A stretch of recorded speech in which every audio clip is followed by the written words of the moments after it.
Hey, Kipsters, Mr. Franklin here, coming to you live from the Great Plains regions in 1933. Yes, that's right, I am in the Dust Bowl, the Dirty 30s.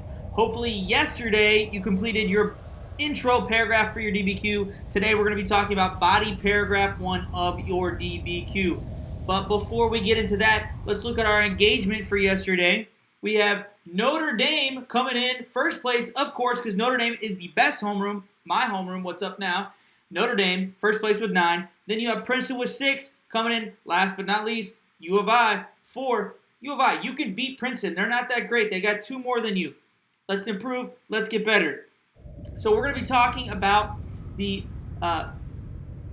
Dust Bowl. Excuse me. We're talking about the Dust Bowl. And what I want to do right now is I want to watch a short 2-minute video about the Dust Bowl that gives you a little more background about what the daily life was like trying to keep dust out during these dust storms.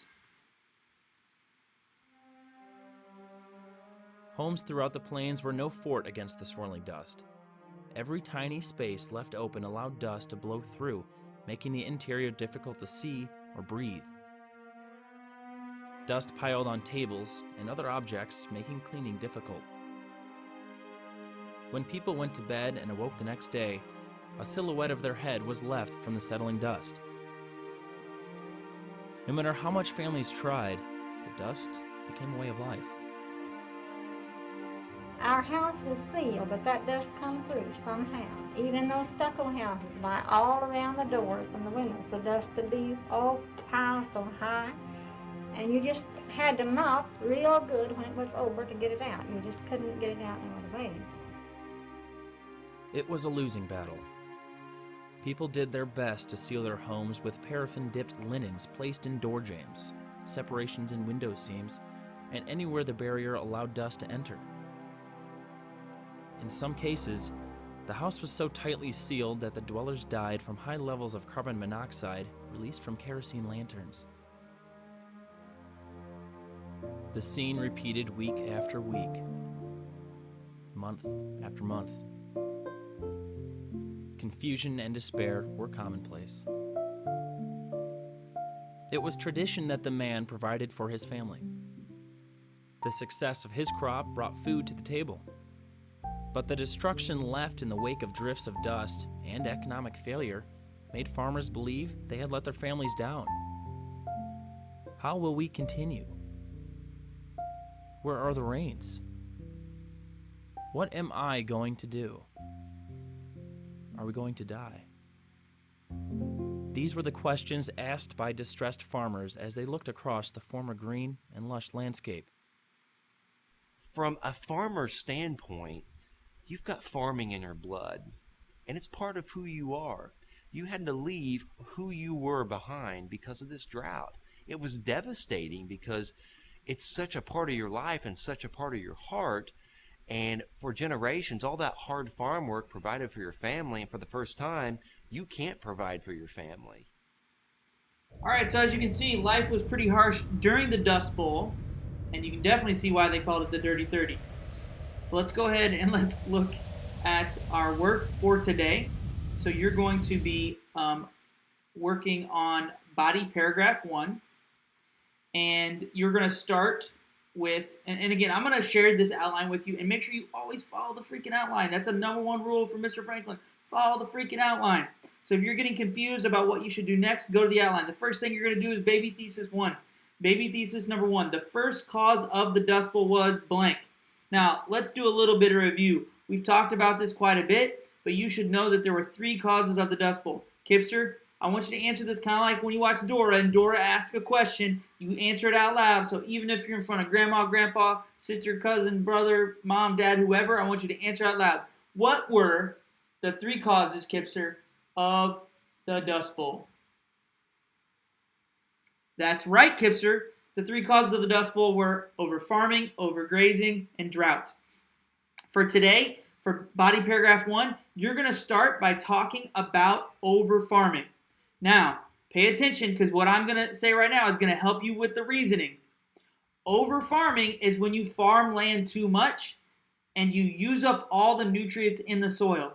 If you farm too much and use up all the nutrients in the soil, plants can't grow, crops can't grow, grass can't grow. And if nothing can grow on that because you farm too much and use too much nutrients, that means that the soil is not held to the ground, and when the winds come in, it's going to create a dust storm. So the first cause of the Dust Bowl was over farming. Now, I'm not going to tell you which document that you're going to use because you're going to need to pick between two. There's two possible documents that can prove over farming were a cause of the Dust Bowl. First thing you're going to do is baby thesis number 1. The first cause of the Dust Bowl was over farming. Then you're going to introduce, and honestly, it's not in here, but you could even define what over farming is, even though that's not letter B. If you're advanced, you can do that. Letter B says intro of the document. You need to tell what type of document it is and what it shows. It always is going to look the same. Document blank, title blank is a blank that shows blank. So document C, titled Rise of the blah blah, is a blank that shows blank. Then you're going to give evidence from your document to prove that there was over farming, too much farming, a major increase in farming in the Plains region, and then the reasoning. Use that reasoning that Mr. Franklin gave you at the beginning about the depletion of nutrients, etc. And then a transition sentence. Transition sentence is optional, but it'll look something like this. This was the first cause of the Dust Bowl, or the first cause of the Dust Bowl was unlike the other causes, or similar to the other causes. However you want to do it. All right? So that's what that's going to look like. All right. That's your goal today. I want you to complete in this document that I share with you that says DBQ body paragraph 1. Share me your first body paragraph. Then I want you to complete the Google form where I'm going to ask you some questions. I want some actual shout outs. And then if you would like to, there's going to be some supplemental reading from Newsella.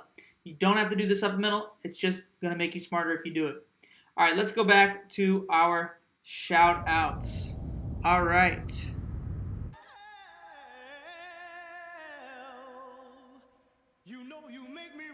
All right, guys.